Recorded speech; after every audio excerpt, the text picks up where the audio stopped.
സുഹൃത്തെ, ആ നിൽക്കുന്നത് വിനു അല്ലേ?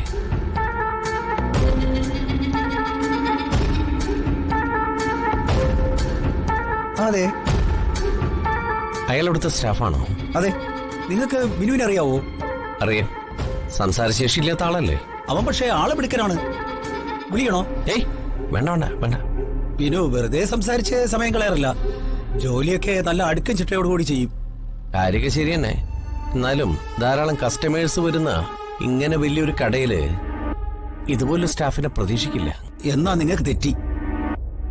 സ്ഥിരം കസ്റ്റമേഴ്സ് വന്നാ ഇപ്പോ ആദ്യം തിരക്കുന്ന വിനുവിനെയാ. ഓ അങ്ങനെയാണോ? ആ, നല്ല കാര്യം. പിന്നെ കുറച്ചു നാൾ കഴിയുമ്പോഴും ഇങ്ങനെയൊക്കെ തന്നെ പറയണം. അല്ല, നിങ്ങളെന്താ അങ്ങനെ പറഞ്ഞത്? നിങ്ങൾക്ക് വിനുവിനെ നേരത്തെ അറിയാവോ? അറിയോന്നോ? ആട്ടെ, ഇയാളെ നിങ്ങൾക്ക് ആരാ പരിചയപ്പെടുത്തിയത്? കുറുപ്പ് സാറിന്റെ മകൻ ജഗനാണ്. ആ എനിക്ക് തോന്നി. അവര് രാഷ്ട്രീയക്കാരെ ഒരു വോട്ടിന് വേണ്ടി എന്തും ചെയ്യൂല്ലോ. ആ ഇനിയിപ്പോ ഞാനായിട്ടൊന്നും പറയുന്നില്ല. ഞാൻ അറിയട്ടെ. അല്ല, നിങ്ങൾക്കെന്തോ പറയാനുണ്ടെന്ന് പറഞ്ഞു. ഏയ് ഒന്നുമില്ലെന്നേ. ഇനി ഞാനായിട്ട് പറഞ്ഞ ഒരാളെ എന്നെ മുട്ടിക്കുന്നില്ല. പഴയ വീട്ടീന്നേ താമസം മാറാൻ എന്താ കാര്യം? മോഷണക്കുറ്റമായിരുന്നു അല്ലേ?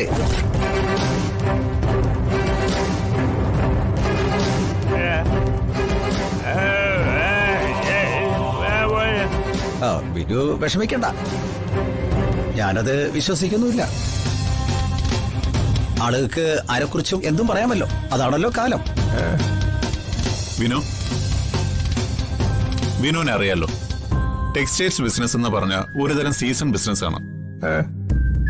ഓണം, ക്രിസ്മസ്, റംസാൻ ഇങ്ങനെയുള്ള അവസരങ്ങളിലാണ് കച്ചവടം നടക്കുന്നത്. അല്ലാത്തപ്പോ ആകെ സെയില് കുറവാ.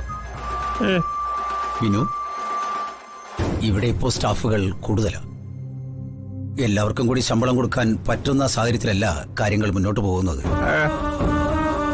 ഗോഡൌണിൽ നിൽക്കുന്ന ഒരു സ്റ്റാഫിന് പുറത്തേക്ക് പോകാൻ വിസയൊക്കെ ശരിയായിട്ടുണ്ട്. ആളിവിടെ നിന്ന് പോകുന്ന ഒഴിവില് ഞാൻ വിനുവിനെ വിളിക്കാം. തൽക്കാലം നാളെ മുതൽ വിനു ജോലിക്ക് ഇവിടെ വരണ്ട.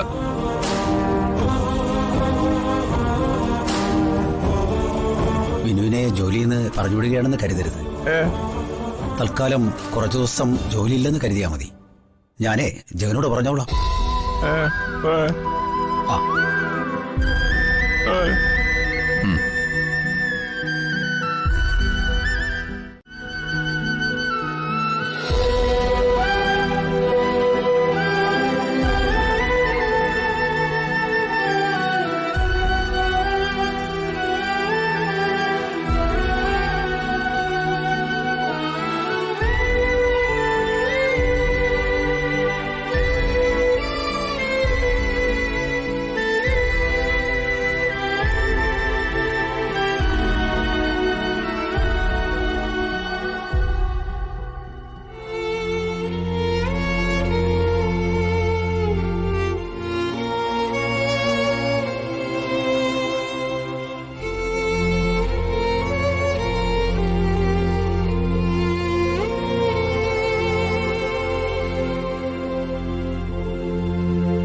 നല്ലോ മാനത്തെ പൊൻതിരി വന്നു പോയി, തേങ്ങുന്നല്ലോ തീരങ്ങൾ നോവിലലിഞ്ഞു പോയി, കണ്ണിൽ താനെ നിഴലാകവേ ഉള്ളിൽ തോരാതെ പെയ്യുന്നേ.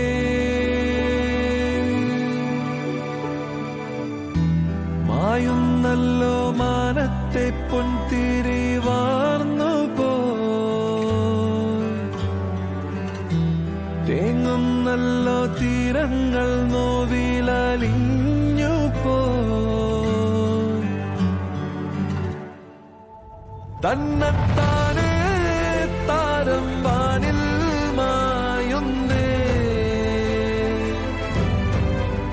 മണ്ണിൽ തീരാ